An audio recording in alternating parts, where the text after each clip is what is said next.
Mr. JK here. Hey, all right. So, anyways, I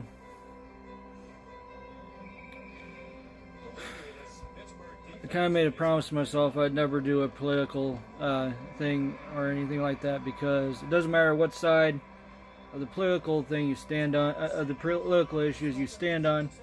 Um, the government's man-made thing, and man-made things will always be corrupt as far as that goes. So it's not just one side or the other that is like corrupt and not really looking out for our best interest. It's both sides. Alright? I can't stress that enough. Now, as far as some kind of impeachment movement goes, I don't know why it's all of a sudden a big deal about coming up with one now, as it's coming to the end of his presidency within this next coming year.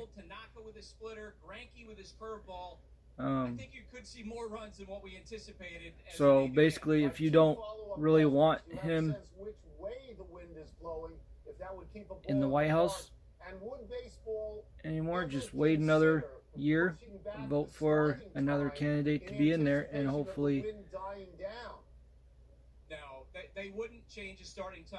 you win if that's the way you want to go. Now, for me,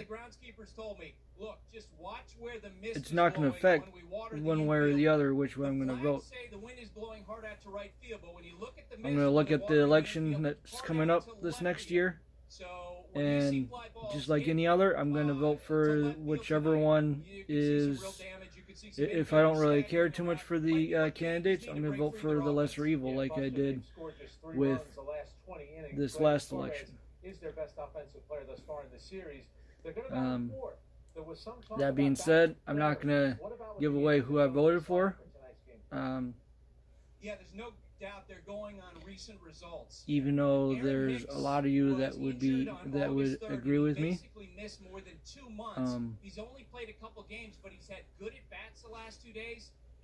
But there's also a lot of you that will say, why did you vote that way? Well, I voted that way because I didn't want the other person in office. I don't think you say the same thing so far for Edwin Encarnacion, Gary Sanchez. A lot of frustration showing on the faces of those guys. And I'm just going to leave it at that and let you guys deal with the fact that one person ended up in office and the other person ended up and during the course of the year, when you talk to the Astros people, I'm not going to tell you they always talked about what great adjustments he made from at bat to at bat. But let's face any other kind of hint on who I voted for. Like a 22-year-old. He looks like a young player. We've seen the game speed up on him. AJ Hinch, the Astros manager, has talked about how he's expanded the strike zone. And the game coming up, hoping at some point he puts it together and he reduces the strike zone. 49ers against the Redskins. I think moving forward as they face the I know the Niners are going to win that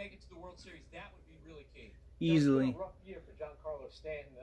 You saw how easy they handled the Browns. Well, that's pretty much as easy as they're going to be handling the Redskins. He clearly is struggling with that right quad.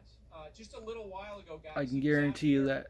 Running around the infield, and you could see as he was gingerly moving from first to third base. I predicted that I didn't go on here saying it at first before the game or anything.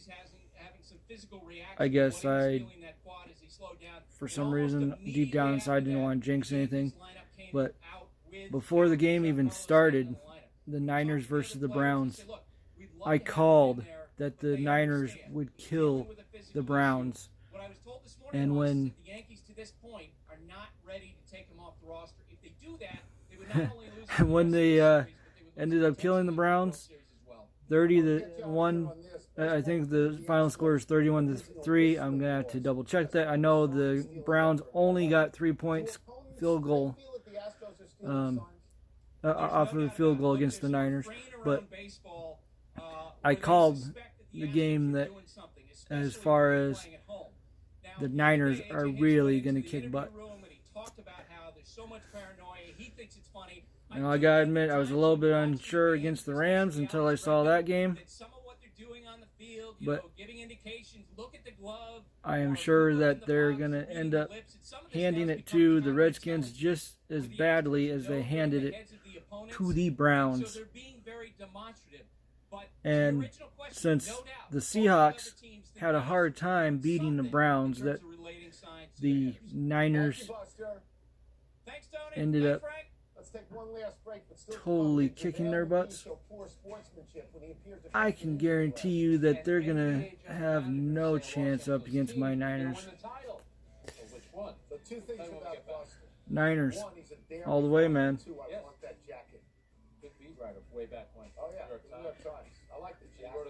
All right, don't pay attention to my shirt. My shirt totally has the wrong team on it right now.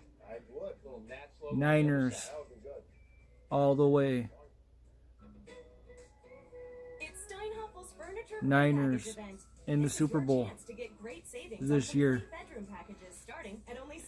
under Kyle Shanahan, the son of legendary coach Mike Shanahan. Or get this queen panel bedroom package, now only $6.99. Come check out one of our many custom designed bedroom options. Now, as far as the Chicago Bulls go, kind of wish they had the same kind of start, but every new member. We know students are worth far more than their monthly balance. We know how auto loans can lead to a grand journey ahead. We see mortgages as a way to help members. Sadly to say, they haven't gotten the same kind of stars. They got the right stars now. And I mentioned in the last cast that it takes the right stars and the right coach, both. So I guess now they're just waiting on the right coach to come in, just like Phil Jackson did with Michael Jordan, Sky Pippen, and company.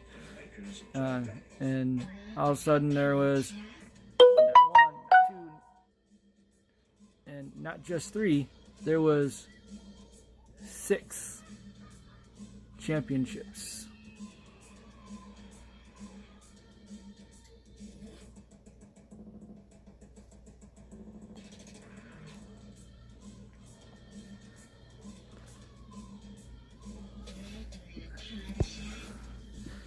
All right. And I, for one, was kind of hoping that the Warriors were going to be able to get a three-peat this year, because then I could actually see for the first time in history that a coach could actually say that they've been part of a three-peat as a player and a coach for the first time in history. But now that it's going to have to wait and see what happens.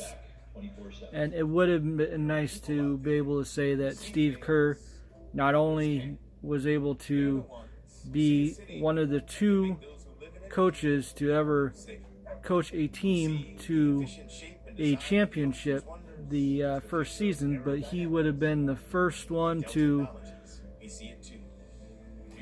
not only be on a team that three-peated as a player, but he was also a coach as a team that three-peated. But that second thing never happened. The Raptors ended up coming in and getting out their first franchise NBA Finals championship. And I can't really be too angered with that, because in sports it is really good to see the underdog finally achieve what they've been trying to achieve over the years. And even though the Raptors are not one of the oldest franchises in history, it was really well deserved. And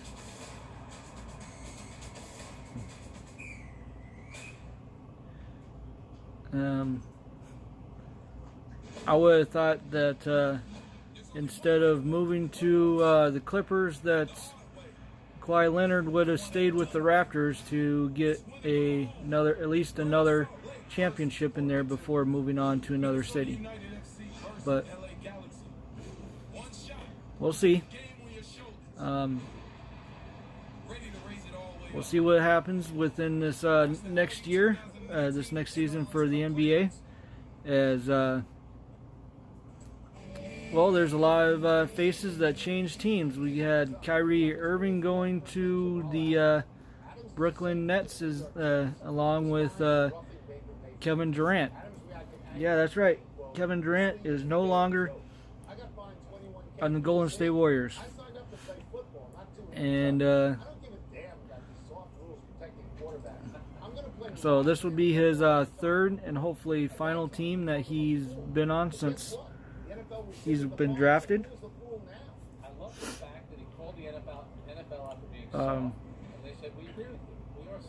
If you're counting, you're probably counting 4 teams, because the Supersonics and then that were from Seattle. But in reality, the Supersonics and the Oklahoma City Thunder counts as one team, because the Seattle Sonics became the Oklahoma City Thunder with Kevin Durant on that team.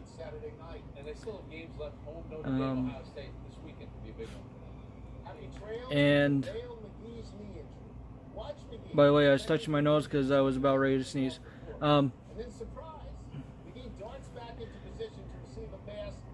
And then, of course, there's the Warriors. Now it's the Nets.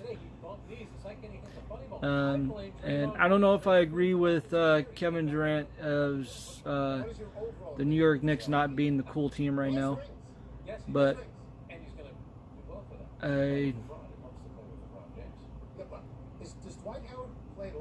do have a little bit respect for him, taking his talents to a team that hasn't really done much. And so if he ends up bringing the championship to that team, it would be the first time in Nets history that I know of, even being part of the New Jersey Nets, that I know of, that the Nets will ever have a championship if that ends up being pulled off. Now, trying to fill this slot, I promised my main audience, John Pearson, Jacob Peterson, and Todd, that I would fill at least 15 minutes, and it's only been about 13 minutes now. So I am trying to come up with something to fill the rest of the 2 minutes. Well, minute and a half. Anyways, yeah, there's been a lot of things that's been happening. I just need to get the stuff together.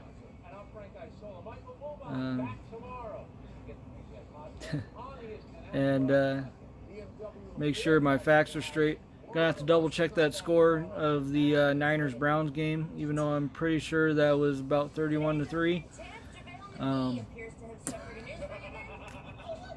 But I guarantee you that they're going to take down the Redskins easily, and when they play up against the Seahawks, they're going to take that game down easily as well.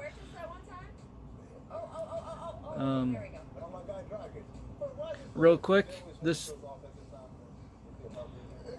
is an unscripted 100% segment. So don't be looking for any kind of scripts. If any kind of scripts are made, it'd be basically typing word from word what I said on all my video things. And it'd be made by either some kind of futuristic fan or or some kind of person who is trying to, for some reason, write a book about this or something, but there won't be any kind of scripts that lead up to this thing. It's only gathering as much information up here as I can before I go on here. $72 million. And is that a better deal for the Wizards or Beal? We'll discuss, but anytime it's $72 million. Relay it to you. All right. So, without further ado, I'm going to end up hanging up here. I got some pizza waiting for me at Pizza Hut. So, I will be just, yeah, peace out.